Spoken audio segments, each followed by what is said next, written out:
आज हम लोग शुरू करने जा रहे हैं अपने हिस्ट्री में चैप्टर नंबर 5। चैप्टर का नाम है what books and burials tells us. हमारे क्लास 6 का हिस्ट्री है और क्लास 6 के हिस्ट्री में चैप्टर नंबर आपका 5 है। चैप्टर का नाम है, सिंपल है, what books and burials tell us. चलिए चैप्टर के पहले मतलब को समझ लेते हैं, हेडिंग क्या है, इसका मतलब क्या है, उसके बाद फिर आगे बढ़ेंगे तो समझ में आपको ज़्यादा आएगा। ठीक है ना। चैप्टर का नाम है what books and burials tell us. Books का मतलब आपको पता है, किताब है ना।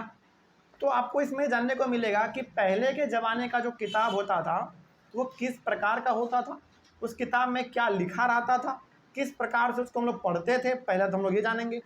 दूसरा दूसरा इसमें शब्द है ब्यूरियल्स। ब्यूरियल्स ब्यूरियल्स का मतलब होता है जो चीज़ दफन कर दिया गया है। दफन का मतलब होगा जिसको ज़मीन में गाड़ दिया गया है, उसको हम लोग कहते हैं ब्यूरियल्स। समझ रहे बात को। तो उस समय पे कुछ चीज़ें ऐसे थे जिनको कि ज़मीन में दफन किया गया, गाड़ा गया, और उसको जब हम लोग आज निकाल के खोज करते हैं, रिसर्च करते हैं, तो हमको उससे कुछ और नए बातों को पता चलता है। जैसे हम लोगों को थोड़ी पता था कि पहले के ज़माने में डायनासोर था, लेकिन हम लोगों ने ज़मीन को खोदा, उसका हड्डी मिला। हमारे बड़े बड़े आर्कोलॉजिस्ट लोगों ने उसके ऊपर रिसर्च किया तो पता चला कि किसका हड्डी है, डायनासोर का है। समझ रहे बात को।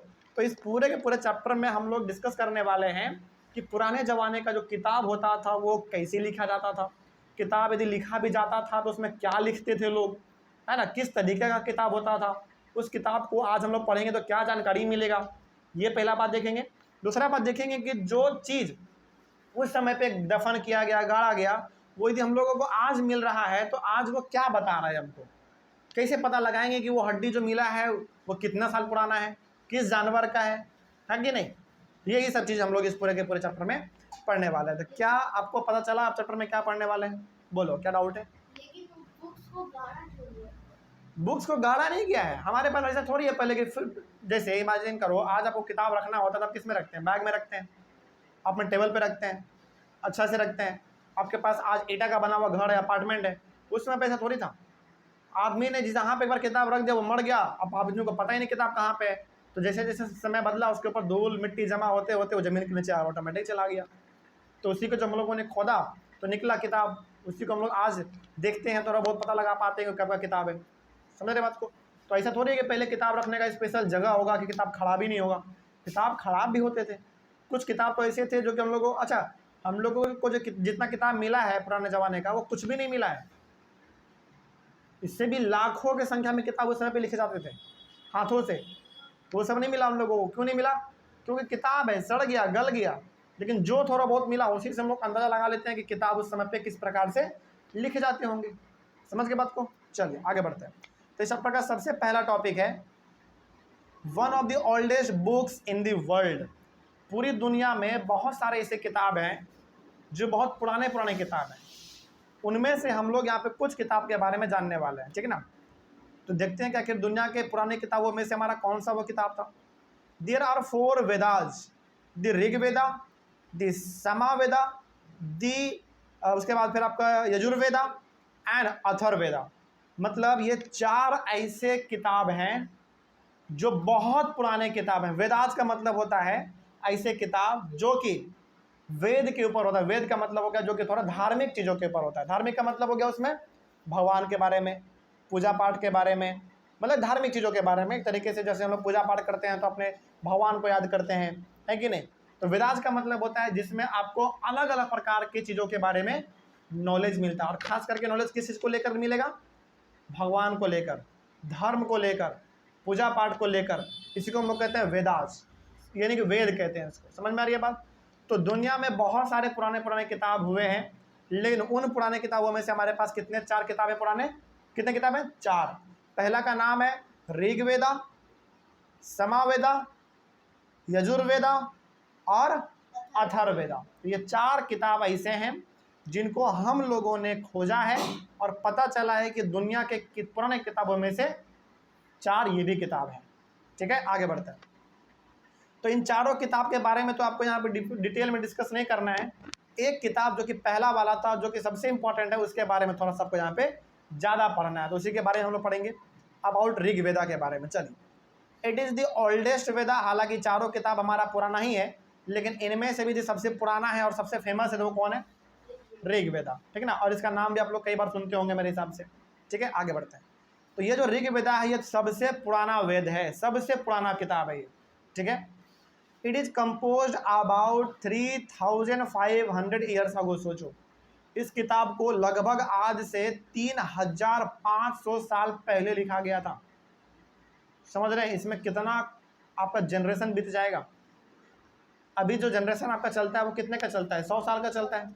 तो 3000 का कितना हो गया जनरेशन बताओ? 350। 3 पहले तो 3000 का देख लो पहले। 1500। सुनो पहले सुनो, 1000 में कितना जनरेशन हुआ बताओ? 10। 2000 में कितना हुआ? 20। 3000 में कितना हुआ? 30। और 500 में कितना हुआ? 5। यानी कि 35 जनरेशन हमारा पीछे चला गया है ये किताब, और आज भी हम लोग इसको पढ़ते हैं। सोचो 35 जनरेशन का मतलब हुआ कि हम लोग जो इंसान हैं 35 बार जन्म लिए होंगे और 35 बार मरे होंगे। इतना पुराना ये किताब है, सोचो। समझ रहे बात को? मतलब ये बहुत पुराना किताब है, ठीक है। आगे बढ़ते हैं। It includes more than 1000 rhymes. Rhymes का मतलब होता है religious prayers in poetic form. मतलब हम लोग अपने भगवान का जब पूजा करते हैं तो हम लोग भक्ति गाते हैं कि नहीं, कविता के फॉर्म में। कविता के फॉर्म में मतलब जैसे हम लोग भक्ति करते हैं दुर्गा जी का, शिव जी का, तो हम लोग क्या आरती नहीं गाते हैं? बिल्कुल गाते हैं। हनुमान चालीसा क्या हम लोग नहीं गाते हैं? किस रूप में है वो सब? कविता के रूप में है ना, उसी को हम लोग बोलते हैं हाइम्स। ओके, तो जो आप अपने भगवान के लिए कविता गाते हैं, मतलब भक्ति जो गाते हैं कविता के रूप में, वही होता है हाइम्स। इसमें बहुत सारे, यानी कि ऋग्वेदा में बहुत सारे क्या लिखे गए हैं? हाइम्स लिखे गए हैं, मतलब भक्ति लिखे गए हैं बहुत सारे, ठीक है। कॉल्ड सुक्ता और वेल सेड। और इसी हाइम्स को क्या बोला जाता है? सुक्ता बोला जाता है। मतलब कि आप भक्ति बोलो, हिंदी में तो हम लोग भक्ति बोल देते हैं, इंग्लिश में आप हाइम्स बोलो या सुक्ता बोलो या फिर आप वेल सेड बोलो, इन सभी का मतलब क्या तरीके से भक्ति ही है। जो किस में लिखा गया था बताओ?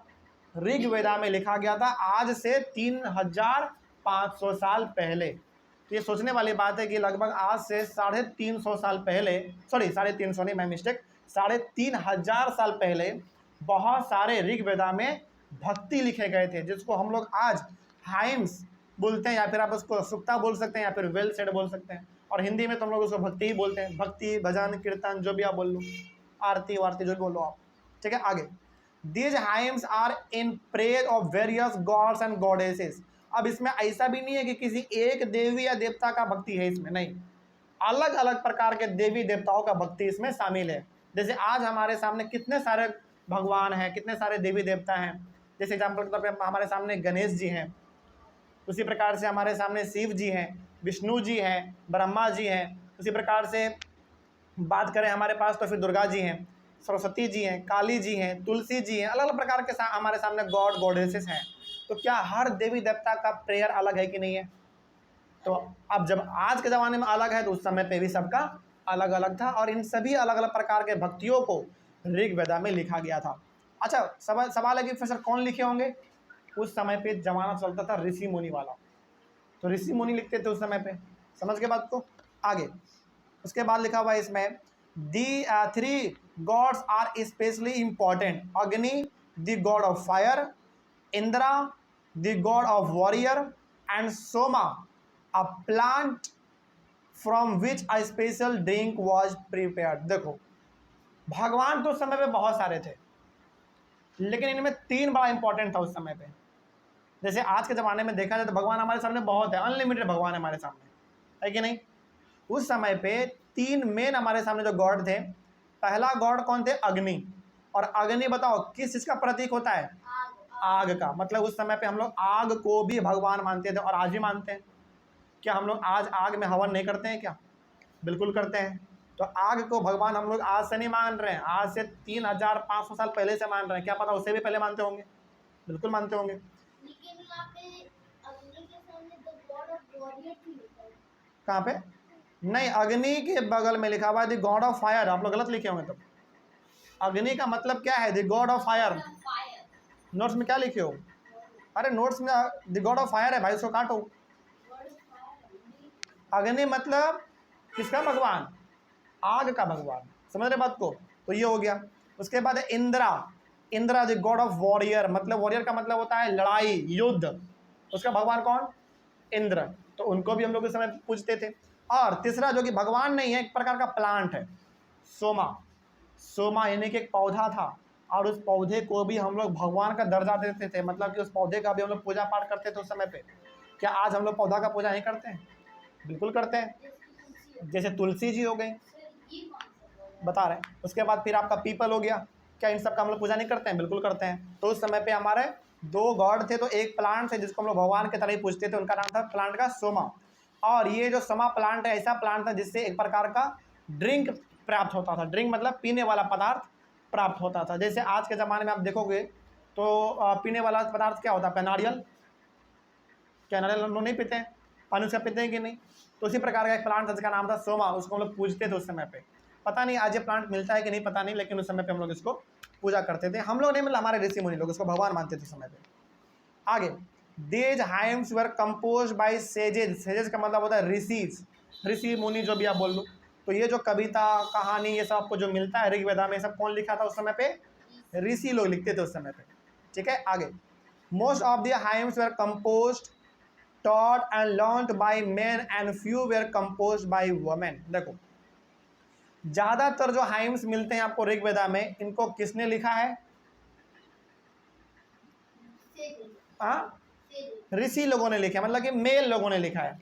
और इसमें से कुछ ऐसे भी हैं जो कि महिलाओं ने भी लिखा है। समझ रहे बात को? अधिकतर भक्ति जो आपको ऋग्वेदा में मिलता है वो ऋषि मुनि लोगों ने लिखा है, मतलब कि मेल लोगों ने लिखा है, मेल। और कुछ जो है वो फीमेल लोगों ने भी लिखा है। ठीक है, आगे, the Rigveda is in old और संस्कृत, वैदिक संस्कृत, मतलब कि जो ऋग्वेदा है चूंकि बहुत पुराना किताब है, तो बताओ उस समय पे किस भाषा में लिखा गया होगा इसको? संस्कृत में लिखा गया था इसको। ठीक है, आगे, it was printed less than 200 years ago after it was first composed. मतलब ऋग्वेदा हम लोगों को ऋग्वेदा के बारे में कब पता चला? आज से 200 साल पहले। मतलब ये लिखा गया था कब? आज से 3500 साल पहले।